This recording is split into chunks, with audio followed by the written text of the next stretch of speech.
গত শনিবার বিয়ে সেরেছেন জনপ্রিয় গায়ক অভিনেতা তাহসান খান। সেই খবর এখনও সামাজিক যোগাযোগ মাধ্যমে উষ্ণতা ছড়াচ্ছে।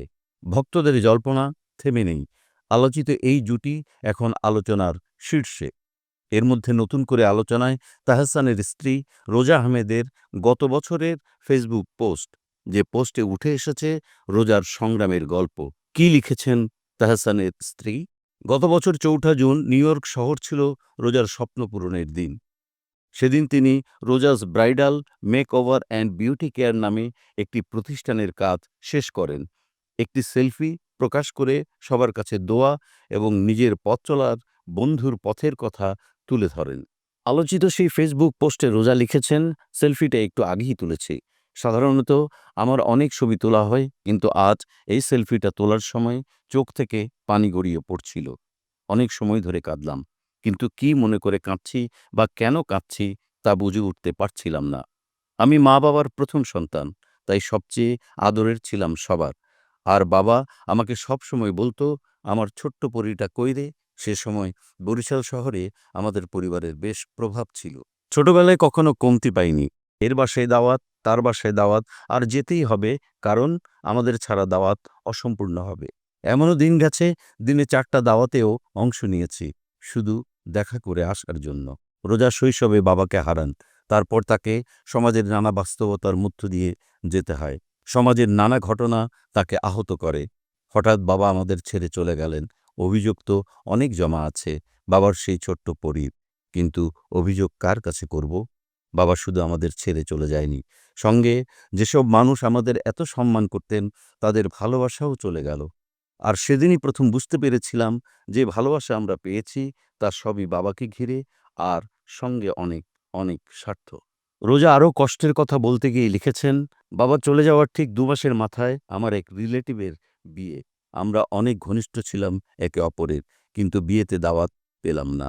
যে রিলেটিভরা এই বিয়েতে অংশ নিয়েছে সবাই ফোন করতে শুরু করলো মাকে, কেন আমরা গেলাম না, কোথায় আমরা, বরিশালে আছে কিনা, এই সেই।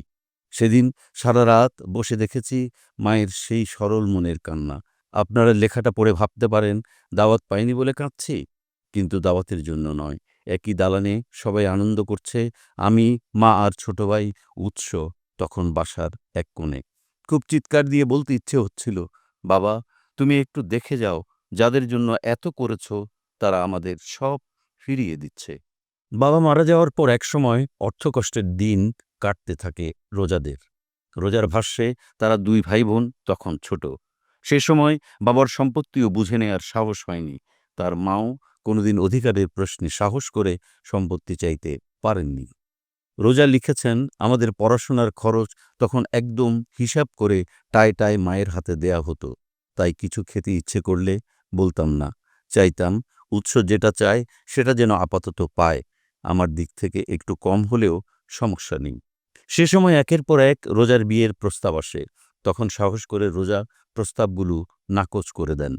তার কথায়, আমার বয়স কম আর বাবা মারা গিয়েছে, কিন্তু আমার স্বপ্ন তো মারা যায়নি। ওই দিন কথায় খুব মাইন্ড করেছিলেন আমার কাছের লোকেরা। বড়দের মুখে মুখে কথা বলি, অনেকেই বলতে থাকেন আমি আর মানুষ হব না। আর সেই থেকেই রটানো হয় সারাদিন নাকি ছেলেদের সঙ্গে ঘুরি, আমার বন্ধুবান্ধব সার্কেল ভালো না, আরও কত কি। মেয়ে তো নিশ্চয়ই প্রেম করে, আর না হলে এত ভালো প্রস্তাব ফিরিয়ে দেয়, এমন কথাও বলেন কেউ কেউ। আর প্রতিদিন এভাবেই বাসায় অভিযোগ আসা শুরু করে। রোজা আরও লিখেছেন, আমার কথা বলায় সবাই এইভাবে রিয়্যাক্ট করবে বুঝতে পারিনি। আমার মা সব অভিযোগ শুনতে শুনতে বলল, তুই আমাকে ছুঁয়ে বল, এসব অভিযোগ সত্য কিনা। আমি মাকে ছুঁয়ে বললাম, সব মিথ্যে। আমি তো স্কুল আর বাসা বাদে কোথাও যাই না। এই বলে জড়িয়ে ধরে কান্না শুরু করি। সেই দিনের পর মা আমার সঙ্গে কোচিংয়ে যেত, আবার এসে বাসায় সবার জন্য রান্না করতে হতো। খুব কষ্ট হয়ে যেত তার। তখন নিজের কাছে মনে হতো আমি সবার জন্য একটা বোঝা, সব ক্ষেত্রেই আমার দোষ। দিনের পর দিন এভাবেই চলতে থাকে। হঠাৎ দাদাভাই অসুস্থ হয়ে পড়েন, আর সেই থেকে আমার সঙ্গে কোচিংয়ে যাওয়া বন্ধ করে মা, কারণ তাদের সেবা যত্ন করতে হতো মাকেই। সে সময়ই একা একা চলতে শুরু করেন রোজা। একসময় শুরু করেন অল্প টাকায় টিউশনি, বাদ দিয়ে দেন কোচিং পড়া। ওই সময়ই লুকিয়ে 2 শিশুকে পড়াতেন। সেই টাকা জমিয়ে ছোট ভাই উৎসকে ঘুরতে নিয়ে যেতেন, কিছু কিনে দিতেন, নিজেও ফেসবুক চালাতে থাকেন। রোজা লিখেছেন, বাবার যে আদর আমি পেয়েছি ও সেই আদর পায়নি, তাই চেষ্টা করতাম কখনো যেন আফসোস না করে। এইভাবে 3 মাস চলল। হঠাৎ বাজারে দাদাভাইয়ের সঙ্গে স্যারের দেখা। স্যার বললেন, রোজা আসে না কেন? শুরু হয়ে গেল বাসায় বিচার সালিশ। ফলাফল, কোচিং ও টিউশনি বন্ধ হলো। এখন স্কুল আর বাসা। স্কুল থেকেই নাচে বেশ ভালো ছিলেন রোজা। নাচে জাতীয় পর্যায়ে পুরস্কারও পেয়েছিলেন। সেই সময় থেকেই নিজেই সাজতেন, অন্য শিশুদের সাজিয়ে দিতেন। সাজে তার ভীষণ আগ্রহ ছিল। এভাবেই হঠাৎ করে ব্রাইডাল মেকআপে আসা। আমার এক দূরের কাজিনের বিয়ের প্ল্যান ছিল, ঢাকা থেকে আর্টিস্ট আসবে। তখন বরিশালের বেশিরভাগ মানুষ ফ্রিল্যান্সার শব্দের সঙ্গে পরিচিত ছিল না, কিন্তু শেষ মুহূর্তে সে ঢাকার আর্টিস্ট আনতে পারেনি। সেই প্রথম ব্রাইডাল মেকআপের সুযোগ পেয়ে যান রোজা। ভয়ে ভয়ে করা সেই মেকআপ নিয়ে চিন্তার শেষ ছিল না। পরে অবশ্য সবাই প্রশংসা করতে থাকেন। পরবর্তী সময় অনেকেই রোজাকে ব্রাইডাল মেকআপের জন্য ডাকতে থাকেন। তিনি লিখেছেন, মাত্র ২,০০০ টাকা করে নিতাম। তবে সেই বাসার সমস্যায় আবার পড়লাম। দাদাভাইকে বলা হলো, আমি পার্লারে কাজ করি, পার্লারের মেয়ে আমি। আমি বললাম, হাঁ তো, পার্লারে যারা কাজ করে ওরা কি মানুষ নয়? তাদের কি পরিবার নেই? দেখো, তোমাদের মতো এক একটা পরিবার চালায় তারা। আমি তাদের সম্মান করি। সেদিন সবাই অনেক উচ্চকণ্ঠে আমাকে বলল, এই মেয়ে আমাদের মান সম্মান ডোবাবে। সেদিন অনেক জেদ হলো। শুরু করলাম ফ্রিল্যান্স মেকআপ আর্টিস্টের কাজ। বরিশাল শহরে কেউ এই টার্মের সঙ্গে পরিচিত ছিল না, কিন্তু এখন শত শত মেয়ে ফ্রিল্যান্স মেকআপ আর্টিস্ট হিসেবে কাজ করছে দেখে খুব গর্ব হয়।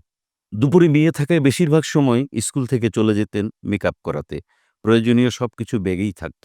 রোজা লিখেছেন, স্কুল থেকে চলে যেতাম ক্লায়েন্টের বাসায়, ছুটির সময় চলে আসতাম বাসায়, আর সেই খবর বাসায় চলে আসে। আমাকে যদি কিছু বলতে আসে, আমি কাউকে ছাড় দেব না।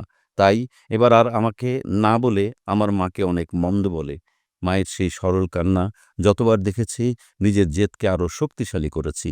নিজেকে তৈরি করেছি মানুষ হিসেবে, একবারও নারী হিসেবে নয়। ব্রাইডের পরিমাণ বাড়তে থাকলে বরিশাল থেকে পুরো দেশে নাম ছড়িয়ে পড়ল। বাসায় টাকা পয়সা দিয়ে অবদান রাখা শুরু করলাম। বাহ, এবার আমার পরিবারের সবাই আমাকে নিয়ে গর্ব করছে, পরিচয় দিচ্ছে আমি সবার মধ্যমণি।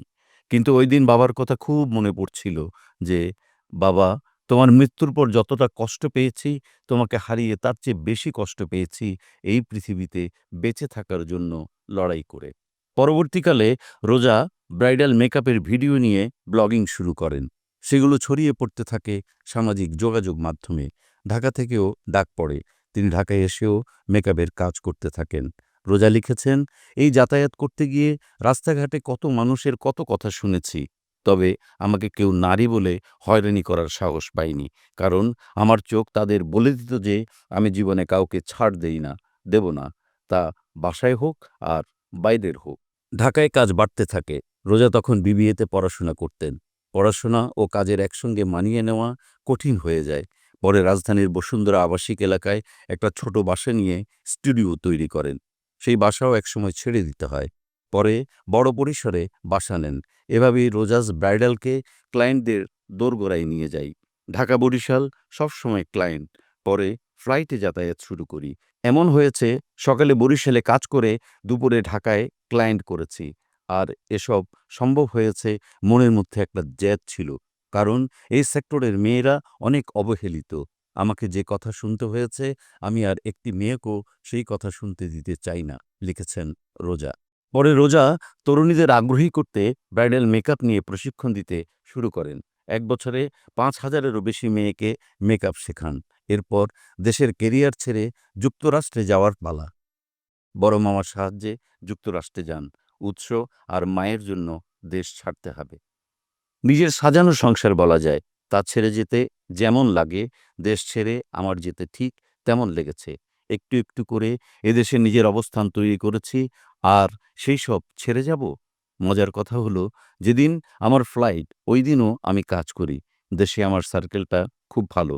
দেশ ছাড়ার সময় আমি নিজের লাগেজ পর্যন্ত গোছাইনি। যা কিছু করার সব ওরা করেছে, লিখেছেন রোজা। রোজা আরও লিখেছেন, অনিশ্চিত এক ভবিষ্যৎ নিয়ে চলে এলাম যুক্তরাষ্ট্রে। এখানে আমি আসার আগেই বার্গারের দোকানে কাজ থেকে শুরু করে সব কাজ আমার জন্য দেখা হয়েছিল, আমাকে না জানিয়েই।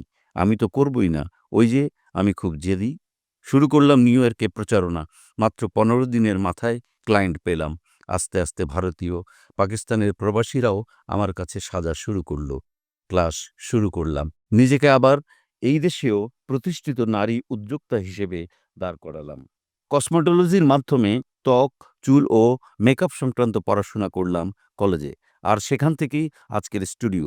কসমোটোলজির উপর নতুন করে আবার পড়াশোনা, লাইসেন্স নেওয়া, সব চ্যালেঞ্জ নতুন করে আবার ফেস করেছি। সেলুনে সবসময় ব্যয়বহুল ও মানসম্মত পণ্য দিয়ে সাজিয়েছি সিস্টেম ম্যানেজমেন্ট। রোজা লিখেছেন, কথাগুলো খুব আবেগ নিয়ে লেখা। শুরুতেই বলেছিলাম, আমার মা একজন সরল মানুষ। বাবা মারা যাওয়ার পর জীবনে উচ্চস্বরে কথা বলতে পারেননি। তাকে কখনো হাসতে দেখিনি। আর আজ সেই মা উচ্চ গলায় সবাইকে ফোনে বলে, হ্যাঁ, আমার বড় মেয়ে রোজাই তো আমাকে দেখছে। আলহামদুলিল্লাহ, আল্লাহ অনেক ভালো রাখছেন আমাদের। সে হয়তো স্বপ্ন দেখতে পারেনি, কিন্তু তার মেয়ে হিসেবে একটু হলেও নতুনভাবে বাঁচাতে সাহায্য করেছি। আজ খুব চিৎকার করে বলতে ইচ্ছে করছে, বাবা, তোমার সেই ছোট্ট পরী অনেক বড় হয়েছে। আমার সব স্বপ্নের কেন্দ্রবিন্দু তুমি, বাবা। লিখেছেন রোজা। দীর্ঘ পোস্টের শেষে রোজা আরও লিখেছেন, আজ যখন সেলফিটা তুলি, আমি একটার বেশি ছবি তুলতে পারিনি। কারণ এত কান্না আসছিল। আমি শুধু একটা কথা বলবো, আপনাদের ভেঙে দেওয়ার জন্য হাজার মানুষ থাকবে, কিন্তু প্রতিষ্ঠিত করার জন্য আপনাকে একাই চলতে হবে। নিজেকে এমনভাবে গড়তে শিখুন যে যতবার বাধা আসবে ততবার হাসি মুখে মোকাবেলা করুন, যাতে বাধা দেখলেও আপনাকে ভয় পায়।